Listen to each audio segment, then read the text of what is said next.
정부 부처형 공개배라는 것은 이 문제에 대해서 학생들이 굉장히 시험 치자마자 나와서 막 문자를 보내고 이거 복수 정답 아닙니까? 라고 하는데 결론부터 말씀드리면 복수 정답 아닙니다. 알겠죠? 자, 이건 복수 정답이 될 수가 없고 정답 중립중앙극장 하나입니다. 왜 그러냐? 여기에 여러분이 굉장히 오해를 많이 하시는데 공급주체 중에 정부 부처 형태의 공기업. 여러분 정부 부처형 형태의 공기업 하니까 공기업의 분류가 학생들이 익숙한 건 주로 공공기관 운영에 관한 법률상의 분류죠. 그 분류에서 본다면 바로 기본적으로 시장형, 준시장형, 기금관리형, 위탁집행형, 기타 이렇게 분류되고 있고, 그래서 이 분류 범위를 이렇게 잡고 있죠. 자, 그런데 여기에 대표 사례를 보셨겠지만 이들을 우리가 뭐라 부르냐? 공공기관이라고 불러줍니다. 공공기관. 그럼 공공기관과 공기업의 차이는 뭐냐? 차이가 있습니다. 그래서 학자들 사이에서 이 공기업의 범위를 어디까지 볼 것인가에 대해서 공기업 학회에서조차 논란이 있는 문제입니다. 논란이 있고 있습니다. 근데 그걸 물은 게 아닙니다. 이 문제는 뭘 물었냐?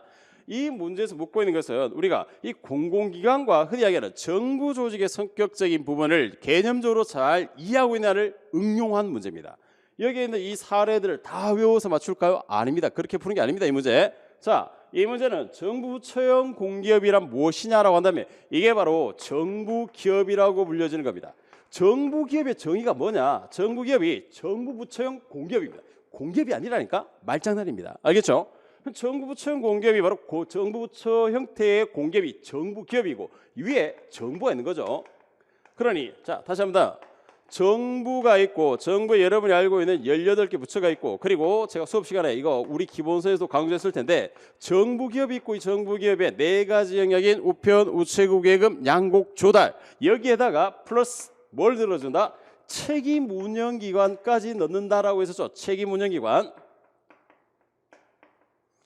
이까지 들어가고, 그 외에 이제 이 범위 밖에 뭐가 있냐? 여기서부터가 민간인이라고 했죠. 공무원과 민간인 구분의 경계, 이거 수업 시간에 제가 엄청 강조했죠. 그래서 여기서부터 이제 공공기관인 시장형, 준시장형, 기금관리형, 위탁집행형이 들어온 겁니다. 그래서 이 문제는 결국 뭐냐면 정부 부처 형태의 공기업에 해당하는 것은 뭘 묻고 있냐? 이 경계 라인에서 바로 흔히 공무원적 조직과 어디 민간인적 조직을 구별해 보세요라는 문제입니다. 아시겠죠? 포인트가 여기 있습니다. 물론 이걸 접근법에 따라서 책임 운영기관의 형태에서 이 책임 운영기관의 회계를 뭘로 볼 것인가, 특별 회계로 할 것인가, 일반 회계로 할 것인가에 따라서 조직을 분류하자, 그런 아주 극소수도 있지만 다수설로 타당성은 약합니다. 우리가 조직을 분류할 때 예산의 성격만 가지고 회계의 성격만 가지고 분류하는 건 절대 아닙니다. 그런 건 참고사항입니다. 사실은 고려사항 중에 하나지 절대적 분류가 아니라는 거죠. 조직의 성격, 공무원의 위치는 성격, 그리고 예산의 활용 정도, 목적 범위, 이런 걸 종합적으로 고려합니다. 사실은. 그렇기 때문에 학설의 대립이 약간 있을 수 있는 거죠. 그렇다 하더라도 바로 이런 원리를 알고 있으면은 바로 결국 뭐였다? 이런 한국철도공사, 소비자원, 한국연구재단, 특히 소비자원 같은 게 제가 수업 시간에 사례까지 알려드렸죠. 소비자 고발 이런 프로그램.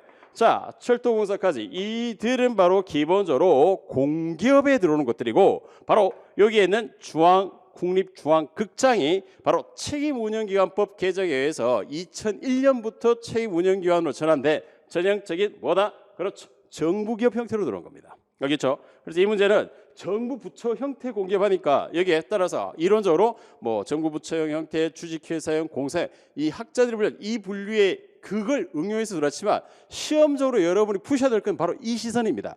공무원이냐 아니냐 이겁니다. 그래서 거기에 해당하는 게 뭐냐? 그렇죠. 국립중앙극장 바로 요 영역에 들어와 있으니까. 알겠죠? 이 나머지 셋을 소거법으로 푸셔도 됩니다. 사실은 이들은 바로 기본적으로 공기업적 성격을 갖고 있는 거죠. 그럼 왜 이 분류가 중요하냐면, 이 분류가 갖고 진짜 의미는 어디에 있냐면 여기에 있습니다. 이 정부기업과 이들 사이에, 이 공공기관과 그럼 정부기업과의 사이에 왜 차이를 나타내느냐? 우리가 공기업은 제3섹터에서 바로 신축성과 공익성을 추구하는데, 이 공공기관은 좀 더 신축적으로 운영할 수 있지만,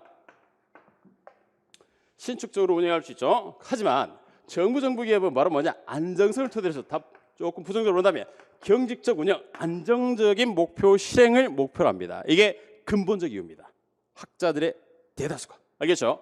그래서 여기에 대해서 이 복수정답 처리되지 않습니까 하는데, 물론 아주 예외적으로 물론 수험생을 위해서 복수정답을 처리해주면 참 좋을 겁니다만, 제가 알고 있는 대한민국 정부의 공공기관, 특히 인사혁신처는 이런 이론의 여지는 있을 수 있지만 이걸 복수정답 처리까지는 무리일 겁니다. 알겠죠? 그래서 복수정답 해주면 좋겠지만 복수정답이 안 될 가능성이 굉장히 큽니다. 그리고 이건 문제를 보는 시선의 각도에 의해서 명확할 수 있는 문제였기 때문에, 그렇죠? 바로 제가 알려드렸던 이 정부 부처 예산 특별회계 아니야, 이건 참고사항이라는 것, 바로 정부 채용 공개에 해당하는 것은 국립중앙극장입니다. 국립중앙극장.